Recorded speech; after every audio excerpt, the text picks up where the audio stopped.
నా నోటి నుండి ఏ శబ్దమూ రాలేదు గాని నా హృదయము మొర్ర పెడుతూనే ఉన్నది. ఒక్కసారిగా గదిలో వెలుగు ప్రకాశించింది. మొదట సూర్యోదయము కలిగింది అనుకున్నాను. కాని నా తోటివారంతా గాఢ నిద్రలో ఉన్నారు.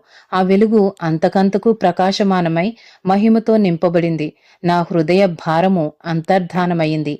అంతరంగ సంతోషము నన్నావరించింది. నా శరీరమంతా గడ్డిపోచలా తేలికైపోయింది. నేనెగిరిపోవాలన్నంతగా శక్తి నన్నావరించింది. నా ఆనందాన్ని పట్టలేక గట్టిగా సంతోష ధ్వనులు చేయడం ఆరంభించాను. ఆ శబ్దానికి అందరూ మేలుకున్నారు. ఆ రాత్రి ఇక నిద్రే లేదు. కొంతమంది నాకు పిచ్చి పట్టిందనుకున్నారు. మరికొందరు దయ్యము పట్టిందనుకున్నారు. కాని నా హృదయము నాకు తెలుసు, ఇది నా దత్తతా స్వీకారము. ఇప్పుడు నేను పరలోక రాజు యొక్క కుమారుడను. తండ్రి నన్ను ఒక ప్రత్యేక ఉద్దేశముతో రక్షించాడని, నా ద్వారా ఆయన క్రియ చేస్తాడని నాకు